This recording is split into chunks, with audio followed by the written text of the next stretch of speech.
கிறிஸ்துவுக்குள் அருமையான சகோதர சகோதரிகள் சிறுபிரிகள் அனைவருக்கும் உயிர்த்தெழுந்த ஆண்டவராகிய இயேசு கிறிஸ்து நாமத்தினால் இதோ இந்த அருமையான கருத்தினாலே உங்கள் யாவருக்கும் வாழ்த்துதல் சொல்லிக் கொள்வதில் மிக்க மகிழ்ச்சி அடைகிறேன்.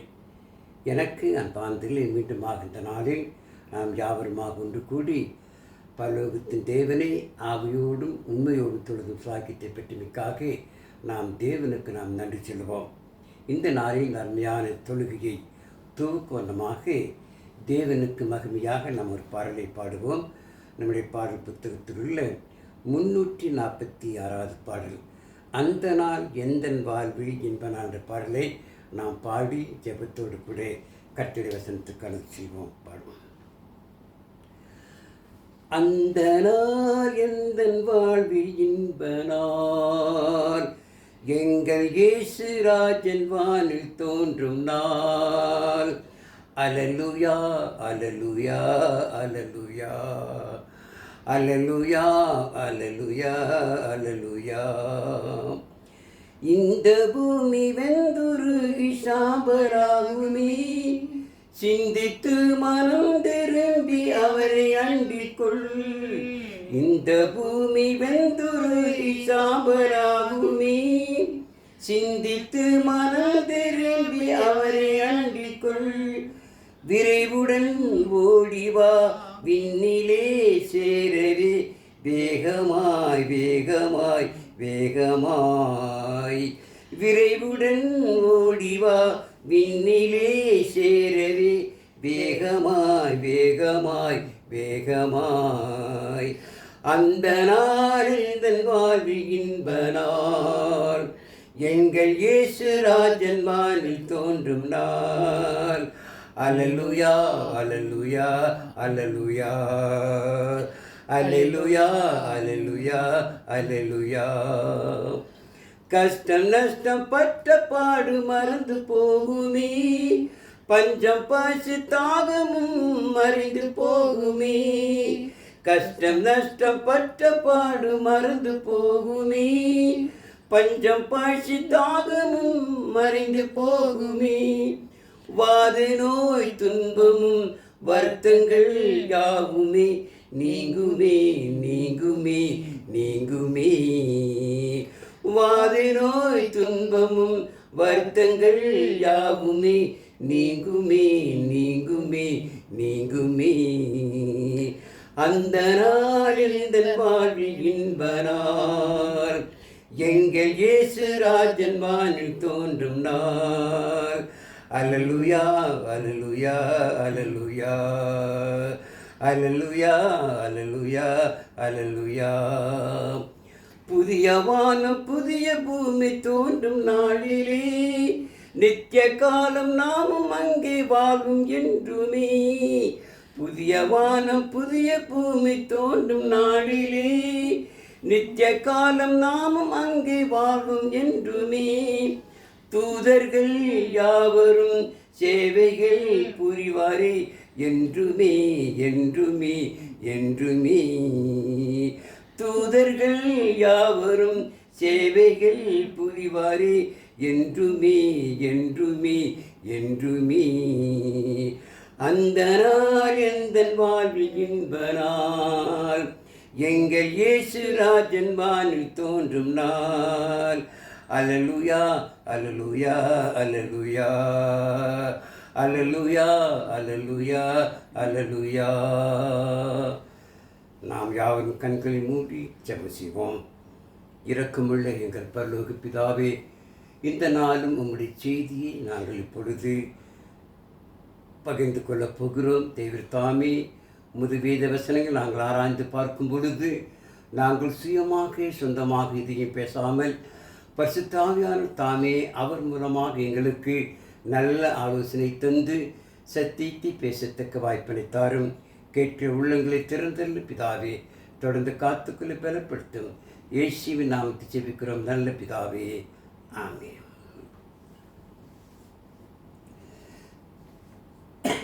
எனக்கு அன்பார்ந்தவர்களே, இந்த நாளும் நாம் யாவரும் ஒன்று கூடி கர்த்தர் வசனங்களை தியானிக்கத்தக்கதான் தேவன் நமக்கு தந்த தேவருக்காக நாம் தேவருக்கு நினைச்செல்வோம். இந்த நாளில் நாம் தியானிக்க தெரிந்து கொண்ட வேத பகுதி லூக்கா என்னும் சுவிசேஷம் 17ஆம் அதிகாரம் 26-27 வசனம் நாம் நாளில் ஆராய்ந்து பார்க்கலாம். லூக்கா 17ஆம் அதிகாரம் 26-27 வாசிப்போம். நோவாவின் நாட்களில் நடந்தது போல மனுஷகுமாரின் நாட்களிலும் நடக்கும். நோவா பேழைக்கு பிரவேசித்த நாள் வரைக்கும் ஜனங்கள் புசித்து குடித்தார்கள், பெண் கொண்டு கொடுத்தார்கள். ஜலப்பிள்ளை வந்து எல்லாரையும் அழித்து போட்டது.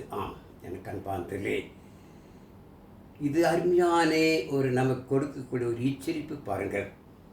அதாவது நோவாவின் நாட்களில் எப்படி தேவன் ஜலப்பிள்ளை தான் உலகத்தை அழித்தாரோ, அதே போல ஆண்டவராகிய இயேசு கிறிஸ்து வரும் பொழுதும் இந்த உலகத்தை என்ன செய்கிறார்? அவர் அழிக்கப் போகிறார். ஜலத்தினால் அல்ல, அக்னியினால் இந்த உலகத்தை அழிக்கப் போகிறார். அதாவது நோவாவின் நாட்களில் எப்படி நடந்ததோ அதே போல மனுஷகுமாரன் வரும் பொழுதும் நடக்குமா? அப்படியானால் நோவாவின் நாட்டில் என்ன நடந்தது பாருங்கள். எனக்கு அன்பாந்திலே, நோவாவின் நாட்களிலே நோவா மாத்திரம் தேவனுக்கு உத்தமனாக, நீதிமானாக, தேவனுக்கு பிரியமானவனாக வாழ்ந்ததினால் நோவாவின் மூலமாக நோவாவின் குடும்பத்தை தேவன் செய்தார். ஒரு பேழையின் மூலமாக பாதுகாத்து ஜலத்தினால் உலகத்தில் அத்தனை பேரும் என்ன செய்தார்? அழித்தார். எனக்கு அன்பாந்திலே கிட்டத்தட்ட 40 நாட்கள் இரவும் பகலும் வானத்திலிருந்து மழை பெய்தது. பூமியிலிருந்தும் தேவன் ஆழத்தின் ஜல கண்களை திறந்து விட்டார். பூமியிலிருந்தும் தண்ணீர் வந்தது. கிட்டத்தட்ட தண்ணீர் 150 நாட்கள் வற்றாமல் இருந்தது. மலைகளுக்கு மேலாக, பெரிய மரங்களுக்கு மேலாக 15 மணி உயரம் தண்ணீர் நின்றதாம். அப்படியானால் நோவா மாத்திரம் பேழையின் மூலமாக அங்கு காப்பாற்றப்படுகிறார். மற்றெல்லாரும் என்ன செய்தார்கள்? ஜலத்தினாலே அழிந்து போனார்கள். என் கண்பாந்திலே நாம் வேதாகமத்தை ஆராய்ந்து பார்க்கும் பொழுது ஆதியாகமத்தில் இந்த நாளில் என்ன செய்யலாம்? 5ஆம் அதிகாரத்தையும் 6ஆம் அதிகாரத்தை சிந்தித்து பார்க்கலாம். ஆதாமுடைய வம்ச வரலாறிலே ஆதாமிலிருந்து நோவா வரைக்கும் 10 தலைமுறைகள் அன்பாந்தர்களே. இந்த 10 தலைமுறைகளில் 4 தலைமுறைகள் தேவனுக்கு பிரியமான தலைமுறையாக இருந்திருக்கிறார்கள். 6 தலைமுறைகள் தேவனுக்கு பிரியமில்லாத மக்களாக வாழ்ந்திருக்கிறார்கள். அப்போ இந்த 4 தலைமுறைகள் என்னென்ன வேதத்தில் வாசிக்கும் பொழுது, ஆதாம் தேவனுக்கு பிரியமானவனாக வாழ்ந்திருக்கிறார். அதே போல ஆதாமுக்கு பிறந்த சேத்தும் தேவனுக்கு பிரியமாக வாழ்ந்திருக்கிறார். வாசிக்கலாம் பாருங்கள். ஆதியாகமம் 4ஆம் அதிகாரத்திலே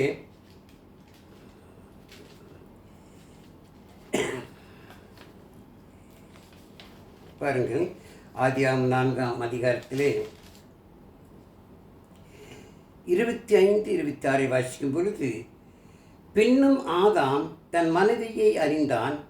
அவள் ஒரு குமாரனை பெற்று, காயின் கொலை செய்த ஆபேலுக்கு பதிலாக தேவன் எனக்கு வேறொரு புத்திரனை கொடுத்தார் என்று சொல்லி அவனுக்கு சேத் என்று பெயரிட்டார். சேத்துக்கும் ஒரு குமாரன் பிறந்தான். அவனுக்கும் ஏனோஸ் என்று பெயரிட்டான். அப்பொழுது மனுஷர் கர்த்தருடைய நாமத்தை தொழுது கொள்ள ஆரம்பித்தார்கள். ஆதாம் சந்ததியும் ஆதாம் தலைமுறையும் சேத் தலைமுறையும் தேவனுக்கு பயந்துள்ளாக தேவனை தொழுது கொண்டார்கள். என் கண்பாந்திலே, அந்த 10 தலைமுறைகளில் முதல் 2 தலைமுறைகள் ஆதாம் சேத் என்ற 2 தலைமுறைகள், இவர்கள் தேவனை தொழுது கொண்டுள்ளாக தேவனுக்கு பிரியமான மக்களாக இருந்திருக்கிறார்கள். அதே போல அடுத்த ஒரு தலைமுறை ஆதாமிலிருந்து 7வது தலைமுறை வேதத்தில் வாசிக்கும் பொழுது பாருங்கள். யூதா நிருபத்தில் அநேக ஆண்டுகளுக்கு முன்பதாக பிறகு யூதா மூலமாக ஏனோக்கு சொன்னது பாருங்கள். யூதா 14வது வசனத்தை வாசிக்கும் பொழுது பாருங்கள். யூதாவில் ஒரே அதிகாரம் உண்டு. 14வது வசனம், ஆதாமுக்கு 7ஆம் தலைமுறையான ஏனோக்கும் இவர்களை குறித்து இதோ எல்லாருக்கும் நியாய தீர்ப்பு கொடுக்கிறதற்கும் அவர்களில் அவபக்தியுள்ளவர்கள் யாவரும் அவபக்தியாய் செய்து வந்த சகல அவபக்தியான கிரிகள் நிமித்தமும் தமக்கு விரோதமாய் அவபக்தியுள்ள பாதைகள் பேசின கடின வார்த்தைகள் எல்லாவற்றை நிமித்தமும் அவளை கண்டிக்கிறதற்கும் ஆயிரமான தமது பரிசுத்தவான்களோடு கூட கர்த்தர் வருகிறார் என்று முன்னறிவித்தானாம். ஏனோக்கு ஆண்டவராகிய இயேசு கிறிஸ்துவை குறித்து முன்னறிவித்திருக்கிறார். இந்த ஏனோக்கு ஆதாமிலிருந்து 7ஆம் தலைமுறை. ஆகவே பார்க்கும்பொழுது பாருங்கள், ஆதாம் தலைமுறையும் சேத்து தலைமுறையும் ஏனோக்கு தலைமுறையும் நோவா தலைமுறை, இந்த 4 தலைமுறைகள் தேவனுக்கு பிரியமான மக்களாக வாழ்ந்திருக்கிறார்கள். ஆனால் பாருங்கள், அதற்கு இடையிலே அந்த நோவாவின் காலத்தில் வாழ்ந்த ஜனங்கள் தேவனுக்கு பிரியமற்ற வாழ்க்கை வாழ்ந்ததை நாம் பார்க்கிறோம். பாருங்கள், அதே ஆதியாகமம் 6ஆம் அதிகாரத்தில் நாம் ஒரு சில வசனங்கள் வாசிக்கலாம். 2-4 வரை வாசிக்கலாம். பாருங்கள், தேவகுமாரர் மனுஷகுமார்த்திகளை அதிகம் சௌந்தரியங்கள் என்று கண்டு அவர்களுக்குள்ளே தங்களுக்கு பெண்களை தெரிந்து கொண்டார்கள். அப்பொழுது கர்த்தர், என் ஆவி என்றென்றைக்கும் மனுஷனோடு போராடுவதில்லை, அவன் மாம்சம்தானே, அவன் இருக்கப் போகிற நாட்கள் 120 வருஷம் என்றார். அந்நாட்களில் ராட்சதர்கள் பூமியில் இருந்தார்கள். பின்பு தேவகுமாரர் மனுஷகுமார்த்திகளோடு கூடுகிறதினால் இவர்கள் அவர்களுக்கு பிள்ளைகளை பெற்றபோது இவர்களும் பூர்வத்தில் பேர் பெற்ற மனுஷராகிய பலவான்களானார்களாம். அன்றைய காலத்தில் வாழ்ந்த தேவகுமாரர்கள் கூட மனுஷகுமார்த்திகளோடு இணையும் பொழுது அவர்களும் தேவனுக்கு பிரியமில்லாத மக்களாக வாழ்ந்திருக்கிறார்கள். அந்த கூட்டத்தில் தான், அந்த ஜனங்கள் மத்தியிலே நோவா மாத்திரம் தேவனுக்கு பிரியமாய் வாழ்ந்திருக்கிறார். பாருங்கள், தேவன் அந்த ஜனங்களை பார்த்து எவ்வளவாய் வேதனைப்படுகிறார், எவ்வளவாய் கவலைப்படுகிறார். வாசிக்கணும் பாருங்கள், அதே 6ஆம் அதிகாரம் 5-6 வாசிக்கும் பொழுது, மனுஷனுடைய அக்கிரமம் பூமியிலே பெருகினது என்றும் அவன் இருதயத்து நினைவுகளின் தோற்றமெல்லாம் நித்தமும் பொல்லாது என்றும் கர்த்தர் கண்டு தாம் பூமியிலே மனுஷனை உண்டாக்குனதற்காக கர்த்தர் மனஸ்தாபப்பட்டார். அது அவர் இருதயத்திற்கு விஷனமாயிருந்ததாம். நோவாவின் நாட்களில் ஆதாம் தலைமுறைக்கு பிறகு, சேத் தலைமுறைக்கு பிறகு, ஏனோக்கு தலைமுறைக்கு பிறகு வந்த அந்த ஜனங்கள், தேவகுமாரர்கள் மனுஷகுமார்த்திகளோடு இணையும் பொழுது அவர்கள் தேவனுக்கு பிரியமில்லாத மக்களாக வாழ்ந்திருக்கிறார்கள், தேவனற்ற மக்களாக வாழ்ந்திருக்கிறார்கள். அவருடைய வாழ்க்கையை பார்த்து தேவன் வேதனைப்படுகிறார். அவர் சொல்லும் பொழுது பாருங்கள், மனுஷனுடைய அக்கிரமம் பூமியிலே பெருகினதாம். நாளுக்கு நாள் தேவனற்ற வாழ்க்கை, தேவனுக்கு பிரியமில்லாத வாழ்க்கை, தேவனுக்கு விரோதமான வாழ்க்கை, அக்கிரமம் நாளுக்கு நாள் பெருகினது. அவன் இருதயத்தின் நினைவுகளின் தோற்றமெல்லாம் நித்தமும் பொல்லாது என்று கர்த்தர் கண்டு தாம் பூமியிலே மனுஷனை உண்டாக்குறதுக்காக கர்த்தர் மனஸ்தாபப்பட்டார். அது அவர் இருதயத்துக்கு விஷனமாயிருந்ததாம். பாருங்கள், இன்றைக்கும் அதே நிலைமைதான். நோவாவின் நாட்டில் எப்படி அதே போல மனுஷகுமாரன் வரும்பொழுதும் நடக்குமாம். நீங்களும் நானும் கூட தேவனுக்கு பிரியமான மக்களாய் வாழ வேண்டும். தேவன் நேசித்தவர்கள் தேவனற்ற மக்களோடு கூட சேர்ந்து தேவனுக்கு விரோதமாக வாழ்வோம் சொன்னார். நோவாவின் நாட்களில் அதே போல நமக்கும் நடக்குமா? அது நமக்கு ஒரு முன்மாதிரியாகிட்டு. அன்றைய நாட்களில் 2 விதமான மக்கள் வாழ்ந்திருக்கிறார்கள். தேவகுமாரர்கள், மனுஷகுமார்கள். தேவகுமார்கள் மனுஷகுமாரோடு இணையும் பொழுது அவர்களும் தேவனற்ற மக்களாக வாழ்ந்து பலூத்தின் தேவனுடைய உள்ளத்துக்கு வேதனையை, துன்பத்தை ஏற்படுத்துகிறார்கள். தேவன் சொல்கிறார், இவர்களை உருவாக்கினது, இவர்களை உண்டாக்கினது எனக்கு விஷனமாயிருக்கிறது. அவங்க என்ன செய்ய போகிறேன், இவைகளெல்லாம் அழித்து போடுகிறேன் என்று சொல்லி தேவன் முடிவுக்கு வந்துவிட்டார்.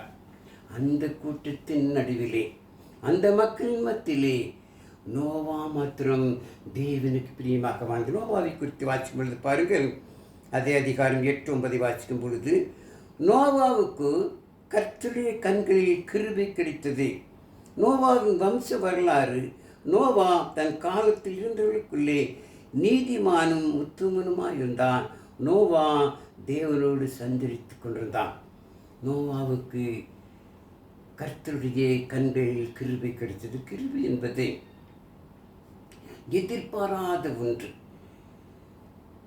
அதாவது தேவனுடைய பிள்ளைகளாக இல்லாத எந்த தகுதியமற்றவர்களுக்கு தேவன் பார்த்து கொடுக்கின்ற கிருபை. ஆனால் அந்த கிருபை நோவாவுக்கு கிடைத்தது. காரணம், நோவா உத்தமனாய் நீதிமானாய் தேவனுக்கு பிரியமானாக வாழ்ந்ததனால் தேவன் நோவாவை நேசித்தார். நோவாவின் மூலமாக நோவாவின் குடும்பத்தை நேசித்தார். ஆகவேதான் தேவன் நோவாவை பற்றி சொல்றார்கள் 13ஆம் வசனத்திலே. அப்பொழுது தேவன் நோவாவை நோக்கி, மாமிசமான யாவரின் முடிவும் எனக்கு முன்பாக வந்தது. அவர்களாலே பூமி கொடுமையினால் நிறைந்தது. நான் அவர்களை பூமியோடு கூட அழித்து போடுவேன். நீ கொப்பேறு மரத்தால் உனக்கு ஒரு பேழையை உண்டாக்கு. அந்த பேழையிலே அறைகளை உண்டு பண்ணி அதை உள்ளும் புறம்புமாக கீழ்பூசி என்று சொல்லி தேவன் நோவா கட்டளையிட்டார். தேவன் எதை சொன்னாரோ அதை அப்படியே செய்தான். நீ கொப்பேறு மரத்தினால் ஒரு பேழையை கட்டு. எனக்கு அன்பாந்தலே தேவனுடைய படைப்பிலே, தேவனுடைய சிருஷ்டிப்பிலே அநேக மரங்கள் உண்டு. ஆயிரங்களான மரங்கள் உண்டு. தண்ணீர் மிதக்கூடிய மரங்கள் எத்தனையோ மரங்கள் உண்டு. ஆனால் அத்தனை மரத்தையும் தேவன் சொல்லவில்லை. ஒரே ஒரு மரத்தை, அதுதான் கொப்பேறு மரம். ஆகவே தேவன் சொன்னபடி நோவா கொப்பேறு மரத்தை தெரிந்து கொண்டு கொப்பேறு மரத்தினால் ஒரு பேழையை கட்டினான். பேழை என்பது தண்ணீரில் மிதக்கக்கூடிய ஒரு பேழை. இன்றைய கப்பலை போன்றது. அதிலே தேவன் சொன்னபடி என்னென்ன சொன்ன அதே போல நோவா செய்தார். எப்படி சொன்னார் பாருங்க, அடுத்த வசனத்திலே, நீ அதை பண்ண வேண்டிய விதம் என்னவென்றால், பேழையின் நீளம் 300 முழமும் அதன் அகலம் 50 முழமும் அது உயரம் 30 முழமும் ஆயிருக்க வேண்டும். தேவன் சொன்னது அப்படியே செய்தான். ஒரு முழம் 1.5 அடியாக இருக்கிறது பாருங்கள். ஆகவே 300 முழம் என்பது 450 அடியை காட்டுகின்றது. ஆகவே தேவன் சொன்னபடி பேழையின் நீளம் 450 அடி. அப்படியே நோவா செய்தான். ஒருவேளை நோவா பார்த்து 450 அடிக்கு பதிலாக 400 அடியோடு நிறுத்தவில்லை. அது 450க்கு பதிலாக 460 470 செய்யவில்லை. தேவன் சொன்னபடி 450 அடியோடு கூட அந்த பேழையின் நீளத்தை அவர் செய்தார். அதே போல பேழையின் அகலம் 50 முழம். 50 முழம் என்றால் 75 அடியை காட்டுகிறது. ஆகவே பேழையின் அகலம் 75 அடியும் அதன் உயரம் 30 முழமும். 30 முழம் என்றால் 45 அடியை காட்டுகிறது. இப்படியாக தேவன் எப்படி சொன்னார் அதை அப்படியே செய்தான் பாருங்கள். அதுதான் கீழ்ப்படிதல். அது அதிகாலை 22ஆம் வசனத்தை வாசிக்கும் பொழுது நோவா அப்படியே செய்தான். தேவன் தனக்கு கட்டளைப்படியெல்லாம் அவன் செய்து முடித்தான் பாருங்கள். கட்டளையிட்டபடி தேவன் சொன்னபடி செய்தான். எனக்கு அன்பாந்து இன்றைக்கு நீங்கள் நானும் கூட தேவன் என்ன சொன்னாரோ அதைத்தான் செய்ய வேண்டும். 1 யோவான் 3ஆம் அதிகாரம் 4ஆம் வசனத்தை வாசிக்கும் பொழுது, பாவம் செய்கிற எவனும் நியாயப்பிரமாணத்தை மீறுகிறான். நியாயப்பிரமாணத்தை மீறுவதே பாவம். நியாயப்பிரமாணம் என்பது தேவனுடைய கட்டளை, தேவனுடைய பிரமாணம். தேவன் சொன்னதைத்தான் செய்ய வேண்டும், சொல்லாததை செய்யக்கூடாது. 1 கொரிந்தியர் 4ஆம் அதிகாரம் 6ஆம் வசனத்தை வாசிக்கும் பொழுது, எழுதப்பட்டதற்கு மிஞ்சி என்ன வேண்டாம் என்று சொல்லி வாசிக்கிறோம். அதே போல வெளிப்பது விசேஷம் 22ஆம் அதிகாரம் 18-19 இந்த தீர்க்கதரிசி புத்தகத்தில் ஒன்று என்ன செய்யக்கூடாது, நாம் கூட்டவும் கூடாது, அது குறிக்கவும் கூடாது. அது நமக்கு அதிகாரம் கொடுக்கவில்லை. ஆகவே எழுதப்பட்டதற்கு மிஞ்சி தேவன் சொன்னது சொன்னதான், சொன்னபடி அதைத்தான் நோவா செய்தான். கொப்பேறு மரத்தினால் பேழையை கட்டு. அதே போல கொப்பேறு மரத்தினால் பேழையை கட்டினான். பேழையின் நீளம் 300 முழம், அதை 450 அடி. பேழையுடைய அகலம் 50 முழம் 75 அடி. பேழையின் உயரம் 30 முழம் 45 அடி. இப்படியாக தேவன் சொன்னபடி செய்தினார். தேவன் நோவாவின் மேல் அதிகமாக அன்பு வைத்தார். நோவாவை நேசித்து இதன் மூலமாக நோவாவின் குடும்பத்தை பேழையின் மூலமாக காப்பாற்றினார் பாருங்கள். பேழையின் மூலமாக பாதுகாத்தார். அதே போலதான் லூக்கா சொல்கின்றார், நோவாவின் நாட்டில் என்ன நடந்தது அதே போல மனுஷகுமார் நாட்டில் நடக்குமாம் பாருங்கள். எனக்கு அன்பாந்திலே இந்த சம்பவம் இன்றைய நாட்டில் ஜீவிக்கும் நமக்கு ஒரு பாடமாக அமைந்திருக்கிறது, ஒரு திஷ்டாந்தமாக அமைந்திருக்கிறது. நாமும் கூட நோவாவின் நாட்கள் நடந்ததை நினைத்து பார்த்து, நோவா தேவனுக்கு பிரியமாக ஜீவித்தான், தேவனுக்கு நீதிமானாய் இருந்தான், தேவனுக்கு உத்தமனாய் இருந்தான்.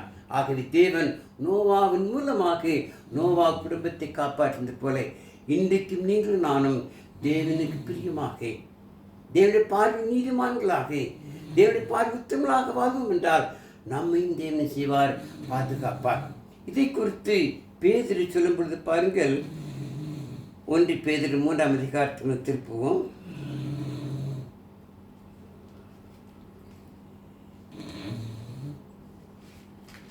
பாருங்கள், 1 பேதுரு 3ஆம் அதிகாரத்தில்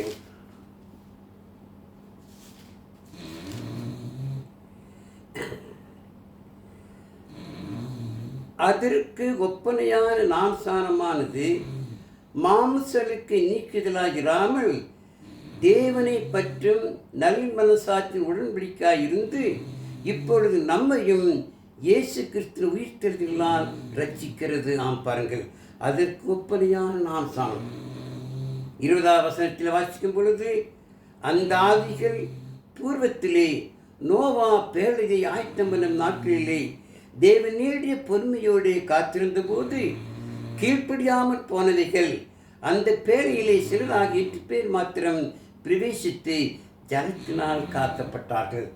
8 பேர் என்று சொல்லும்போது நோவாவின் குடும்பம் காப்பாற்றப்பட்டது. காரணம், நோவா நீதிமானாய் உத்தமன். அதற்கு ஒப்பனையான, எப்படி நோவா கீழ்ப்படிந்து தேவனை பிரியமாக வாழ்ந்ததினால், தேவனை நேசித்ததினால் அந்த பேரின் மூலமாக காப்பாற்றப்பட்டது போல இன்றைக்கு நீங்களும் நானும் கூட ஆனால் இயேசு கிறிஸ்துவனுடைய உபதேசத்துக்கு கீழ்ப்படிந்து அதை விசுவாசித்து பழைய பாமா ஜீவித்திலிருந்து மனம் திரும்பி நான் விசுவாசி வாய்கள் அடிக்க செய்து பாவ மன்னிப்புக்கென்று நாம் சாணம் பெற்று கர்த்தர் சபையில் அங்கமாகி மரண பரிந்துண்மையாய் ஜீவிக்கும் பொழுது நீங்களும் நானும் கூட நோவாவை கொலை செய்வோம், காப்பாற்றப்படுவோம். இது நமக்கு ஒரு அருமையான பரமாக இருந்திருக்கு. சொன்னார், நோவாவின் நாட்கள் நடந்தது போல மனுஷகுமார் வரும்பொழுது நடக்குமாம். பாருங்கள், அது மனுஷகுமார் வரும்பொழுது இந்த உலகம் என்னவாகும் பாருங்கள். வெற்றி வாசிக்கும் பொழுது அதே பேதுரு 2 பேதுரு 3ஆம் அதிகாரத்தை நாம் ஆராய்ந்து பார்க்கலாம். பாருங்கள்,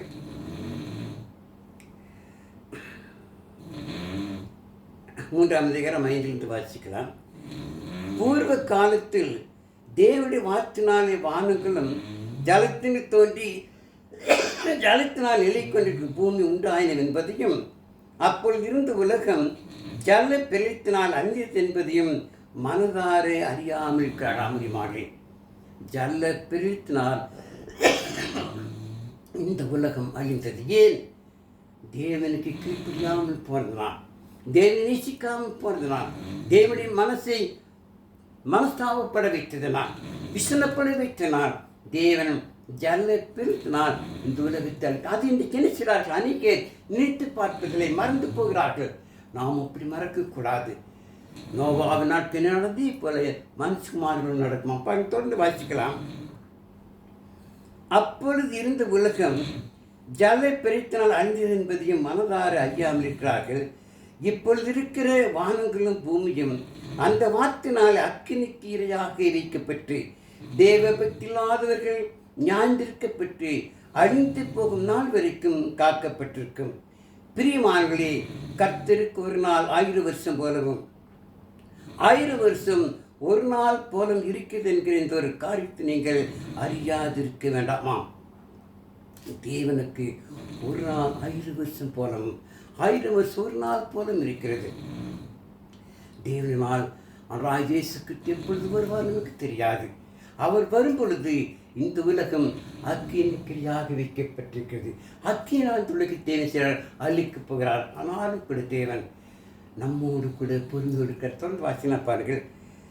தாமதிக்கிறார்கள் சிலர் எண்ணுகிறபடி கர்த்தர் தமது வாக்குத்தத்தை குறித்து தாமதமாயிராமல் ஒருவரும் கெட்டுப்போகாமல் எல்லாரும் மனம் திரும்ப வேண்டும் என்று விரும்பி நம்மை நீடியே பொறுமையாய் தாமதிமாடியே தேவன் பொறுமையாயிருக்கிறார். பாருங்கள், இந்த உலகத்தில் எத்தனை சம்பவம் நடந்திருக்கிறது பாருங்கள்.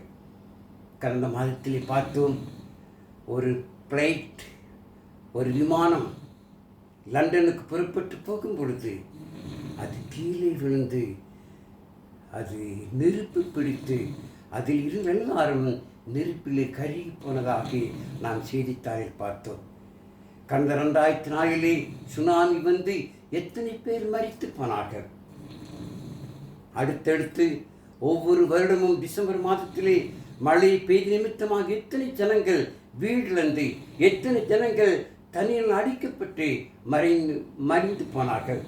அதே போல கடந்த நாட்களிலே பார்த்தோம், கேரளாவிலே வயநாட்டிலே பூமி சரிந்து விழுந்து எத்தனையோ ஜனங்கள் மரித்து எத்தனை வீடுகள் இழந்து போனார்கள். இது நாம் கண்ணாலே பார்க்கிறோம். அதே போலத்தானே ஆனால் இயேசு கிறிஸ்து வரும் பொழுது இந்த உலகம் அக்கினிக்கரையாக வைக்கப்பட்டிருக்கிறது. அப்போ நிலைமை என்னவாகும்? பார்த்தீங்கன்னா பாருங்கள், கர்த்தரினால் இரவிலே திருவிதமாய் வரும். அப்பொழுது வானங்கள் மரமடி என்று அகன்று போம், பூதங்கள் வெந்து உருகி போம், பூமியும் அதில் உள்ள கிரியைகளும் எரிந்து அழிந்து போம்.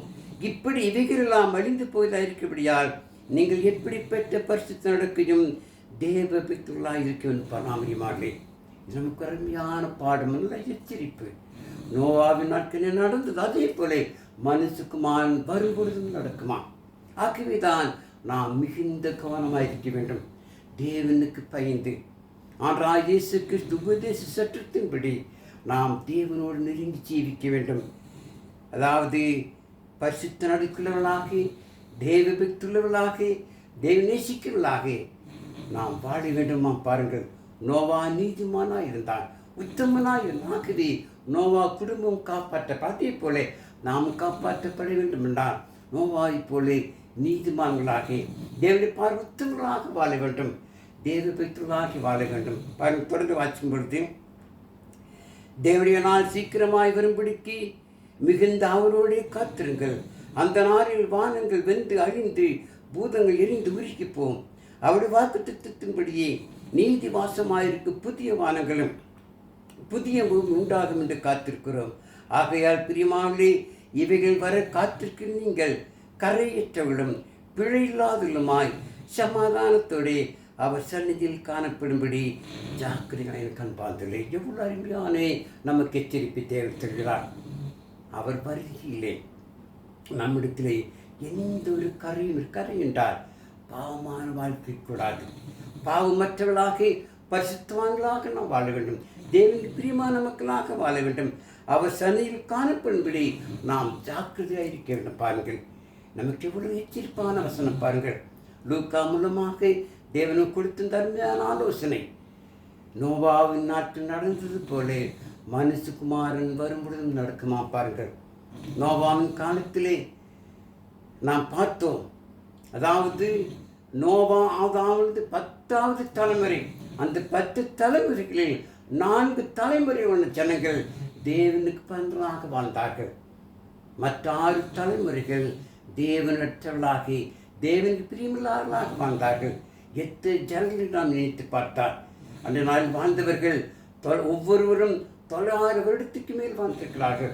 இந்த 900 வருடத்திலே எத்தனை பிள்ளைகள் பிறந்திருக்கும், எத்தனை பேர் வளர்ந்திருப்பார்கள், எத்தனை ஜனங்கள் பெருகியிருப்பார்கள்.